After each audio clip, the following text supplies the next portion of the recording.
ঠিক আছে? কি লিখছি বোর্ডে? সিলেবল। কি বলে? সিলেবল। সিলেবল শব্দের অর্থ কি বলছে না? শব্দাংশ, অর্থাৎ শব্দের অংশ। একটা শব্দকে কয়েকটা ভাগে ভাগ করা, একটা শব্দকে কয়েকটা ভাগে ভাগ করা। যেমন আমরা শিখছিলাম সিলেবল কাকে বলে? একটি ওয়ার্ড বা শব্দের ওয়ার্ডের যতটুকু অংশ একবার উচ্চারণ করা যায়। যতটুকু একটা শব্দ, এই শব্দটার যতটুকু অংশ তুমি একসাথে উচ্চারণ করে ফেলবা, ওটাকে বলে সিলেবল। ওটাকে কি বলে? সিলেবল। একটি ওয়ার্ডের যতটুকু অংশ একবার উচ্চারণ করা যায় ততটুকু অংশকে এক একটি সিলেবল বলে। আমরা এতটুকু আগে আলোচনা করছিলাম, তাই না? প্রকারভেদটা শেখা হয় নাই। আচ্ছা, এখন দেখুন দেখা আছে সিলেবল 4 প্রকার। সিলেবল 4 প্রকার। কয় প্রকার? 4 প্রকার। যথার্থ এখান থেকে লিখবা, ঠিক আছে? এই যে এখান থেকে সিলেবল কয় প্রকার? 4 প্রকার। এক নাম্বার হচ্ছে মনোসিলেবল। মনোসিলেবল। মনোসিলেবল হচ্ছে এক শব্দাংশ। এক শব্দাংশ মনোসিলেবল। অর্থাৎ যে সিলেবলের মধ্যে যে শব্দ কি এই যে যার একটি মাত্র সিলেবল থাকে, যার একটি মাত্র সিলেবল থাকে। যেমন দিশা দেখো বয়, এটা কি ভাঙা যাবে না। বি ও ওয়াই, এটা একটাই শব্দ। বয়, ক্যাট, রেড, ম্যাট, সেট। ঠিক আছে? এই যে এই ধরনের শব্দগুলো একসাথে উচ্চারিত হয়ে যায়। এই শব্দগুলো কি হয়? একসাথে উচ্চারিত হয়ে যায়, সেটাকেই বলে মনোসিলেবল। কি বলে? মনোসিলেবল। সিলেবল 4 প্রকারের। এক নাম্বারটার নাম কি? মনোসিলেবল। এটার বাংলা হচ্ছে এক শব্দাংশ। এক শব্দাংশ, অর্থাৎ যার একটি মাত্র সিলেবল থাকবে। 2 নাম্বার হচ্ছে ডাইসিলেবল। কি নাম? ডাইসিলেবল। এটার বাংলা হচ্ছে দুই শব্দাংশ। দুই শব্দাংশ। একটা ওয়ার্ডকে বা শব্দকে তুমি কয় ভাগ করতে পারবা? দুইটা ভাগ। কয়টা ভাগ? দুইটা ভাগ।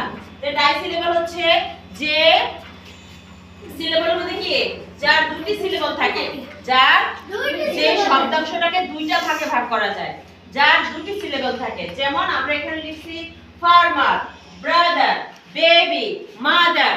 এই টাইপের যে শব্দগুলো farmer, brother, baby, mother. Family মানে কয়টা? ফ্যামিলি, এটা তিনটা, এটা বাদ। ফার্মার এই যেগুলো লিখছি এগুলো হচ্ছে দুই শব্দাংশের। এই দুই শব্দাংশের এটা ইংলিশে কি বলে? ডাইসিলেবল। বলো ডাইসিলেবল। দুই শব্দাংশ। ডাইসিলেবল। দুই শব্দাংশ। আচ্ছা, এবার আসো 3 নম্বরে ট্রাইসিলেবল। ট্রাই মানে কি? তিন। ট্রাই মানে হচ্ছে তিন। ট্রাইসিলেবল অর্থাৎ 3 শব্দাংশ। একটা ওয়ার্ডের কয়টা অংশ থাকবে? 3টি। একটি ওয়ার্ডের কয়টি অংশ? 3টি অংশ থাকবে। ট্রাইসিলেবল 3 শব্দাংশ। আমরা ওয়ার্ড শিখছিলাম ওয়ান্ডারফুল, শিখছি না? Beautiful, wonderful. এই মূল শব্দটা দেখো, ওয়ান্ডারফুল, বিউটিফুল। ঠিক আছে? এই শব্দটা কয়টা ভাগে ভাগ করছি আমরা? মূল ওয়ার্ড বিউটিফুল, ওয়ান্ডারফুল, এটাকে কয় ভাগে ভাগ করলাম?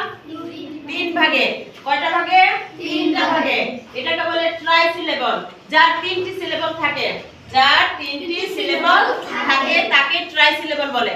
ট্রাইসিলেবল কাকে বলে? যার 3টি সিলেবল থাকে তাকে ট্রাইসিলেবল বলে। যেমন ওয়ান্ডারফুল, বিউটিফুল। এবার আসো পলিসিলেবল। সিলেবল কয় প্রকার? 4 প্রকার।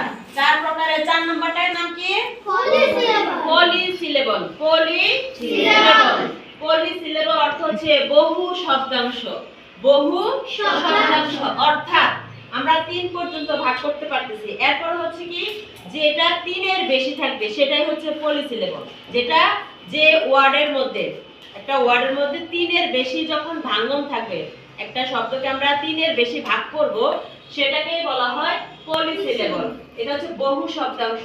এটা 4 হতে পারে, 5 হতে পারে, 7 হতে পারে, 8 এরকম। ঠিক আছে? যেমন এখানে উদাহরণ দিচ্ছি দেখো, এক্সামিনেশন। এক্সামিনেশন অর্থ কি? পরীক্ষা। এক্সামিনেশন অর্থ পরীক্ষা। ইউনিভার্সিটি অর্থ হচ্ছে বিশ্ববিদ্যালয়। ইউনিভার্সিটি অর্থ কি?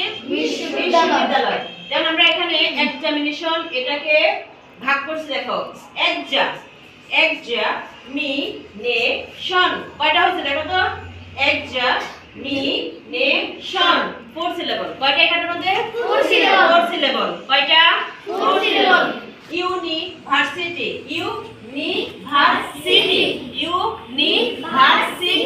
ঠিক আছে কয়টা হলো চারটা তাহলে তিনের যে বেশি সেটা হচ্ছে কি পলিসিলেবল এক নাম্বারটার নাম বলো মনোসিলেবল 2 ডাইসিলেবল 3 ট্রাইসিলেবল 4 পলিসিলেবল মনো হচ্ছে 1 শব্দাংশ ডাই হচ্ছে 2 শব্দাংশ ট্রাই হচ্ছে 3 শব্দাংশ পলি হচ্ছে বহু শব্দাংশ এই যে আমি এখানে কাকে বলা যায় এই ভাষা একটু শর্ট করে লিখছি যার একটি সিলেবল থাকে তাকে বলে মনোসিলেবল যার দুটি সিলেবল থাকে তাকে ডাইসিলেবল যার তিনটি সিলেবল থাকে ট্রাইসিলেবল যার তিনটির বেশি সিলেবল থাকে তাকে কি বলে পলিসিলেবল বাংলা কি বহু শব্দাংশ ঠিক আছে